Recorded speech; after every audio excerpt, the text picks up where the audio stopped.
Hello students, welcome to e-learning session.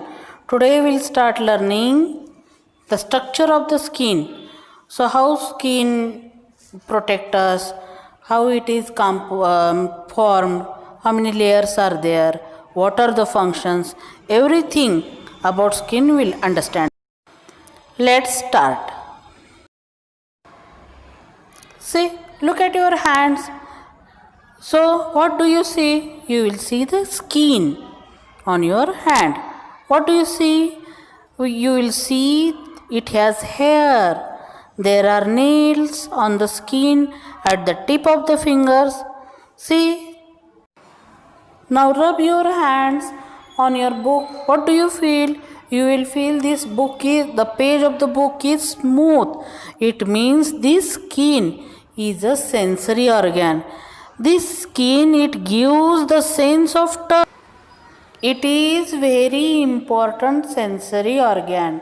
As we feel the sensation of touch, we also feel the hot object, the hotness of the object, how the object whether the object is cool or not, whether the object is sharp or whether the object is smooth.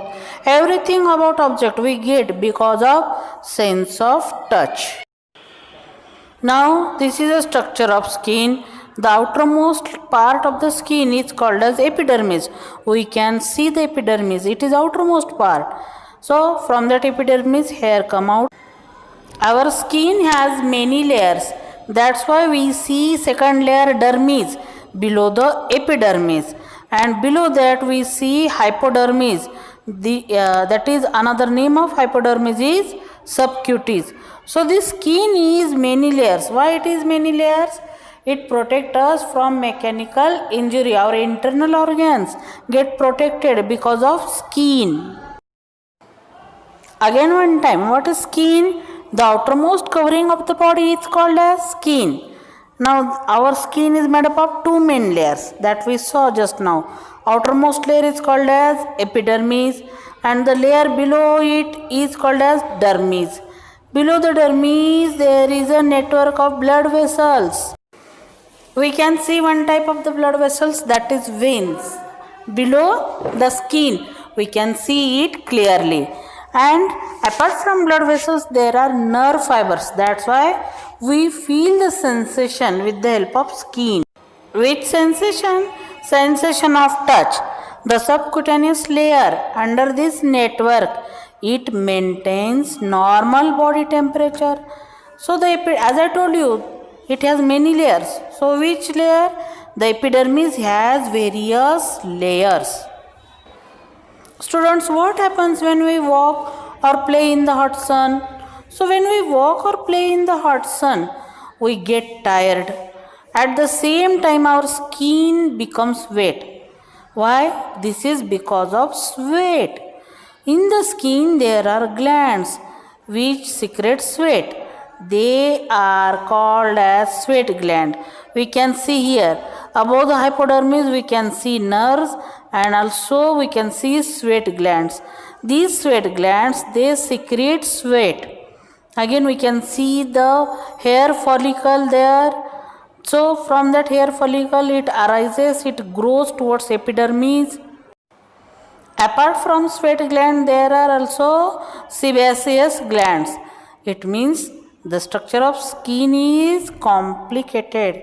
It have glands, it have hair follicles, it have hypodermis, dermis. Now what happens after playing in the hot sun or after hard physical labor or work? The temperature of the body rises. At that time our sweat gland releases sweat. This sweat helps to reduce the temperature of the body, and our body temperature usually remains constant at approximately 37 degrees Celsius. So 37 degrees Celsius is a normal body temperature. Now we learn functions of the skin. First function is protecting the internal parts of the body. Which internal part? Our skin protects muscles, bones, organ systems, etc. Our skin also preserves the moisture in the body. It also helps in synthesizing vitamin D. So when we sit in the early morning sun rays, so at that time our skin it synthesizes vitamin D. So this vitamin D is very useful to keep our bones strong. Otherwise, we will suffer from rickets due to the deficiency of vitamin C. Next function of the skin is releasing sweat to regulate normal body temperature. Then it gives protection from heat and cold by maintaining the temperature, that is normal body temperature. And this skin it also functions as a sensory organ. It is a sense organ of touch. Now we'll understand about color of the skin. Why persons are dark in color or fair in color. This is because of pigment melanin, which is present in the cells of the epidermis.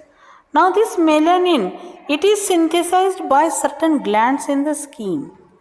And this percentage of melanin, it decides the fairness or darkness of the skin. The color of the skin also depends on the. So what is the function of melanin? It protects our skin and the inner parts from ultraviolet sun rays. Students, you observe your own skin, and your grandparents' skin. What difference do you notice? So when we grow older, the proportion of the fat below the skin reduces.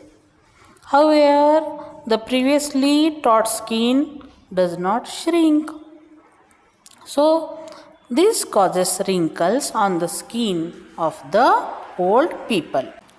It means when the proportion of fat below the skin get reduced, our tight skin it does not shrink.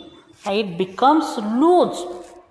The tight skin becomes loose, and because of that looseness, wrinkles get developed on the skins of the older people.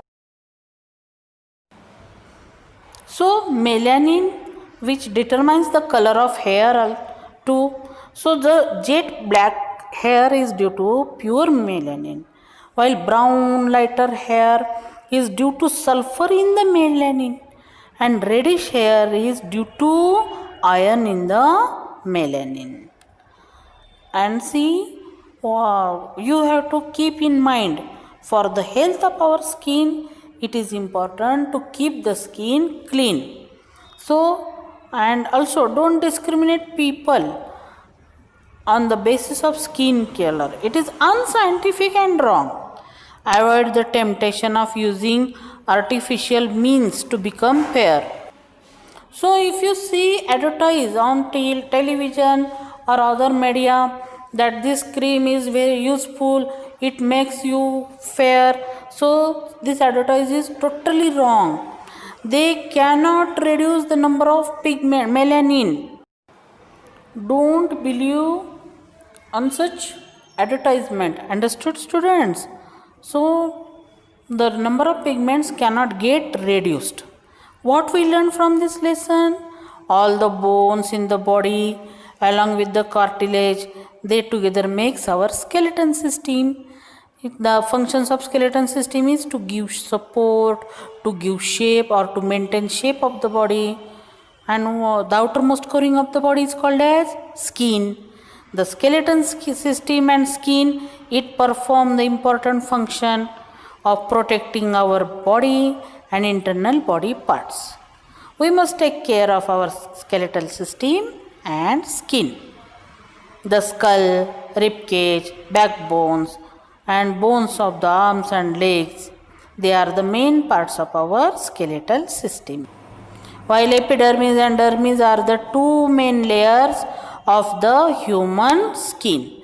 Students, here we are finishing our 8th lesson. So we'll write exercises. Question number 1, fill in the blanks with proper word.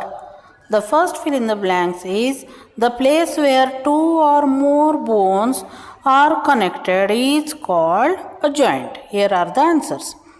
Then B. Cells of the epidermis contain a pigment called melanin. C. Epidermis and dermis are the two layers of the human skin. And D. The human skeletal system is divided into two parts.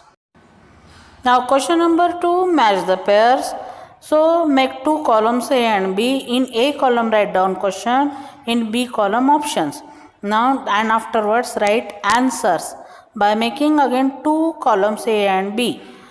In A column, ball and socket joint. What is the answer? Where location of ball and socket joint is shoulder. B. Hinge joint. Answer is knee. And third one, gliding joint. Answer is wrist. Question number 3. Right or wrong? If wrong, write the correct sentence.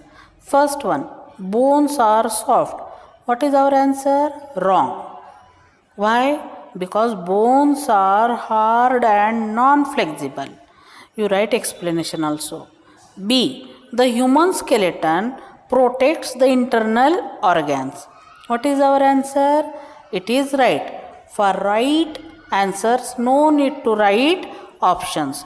Here we are finishing third question. This is question number 4. Here we have to give right mark at the proper places.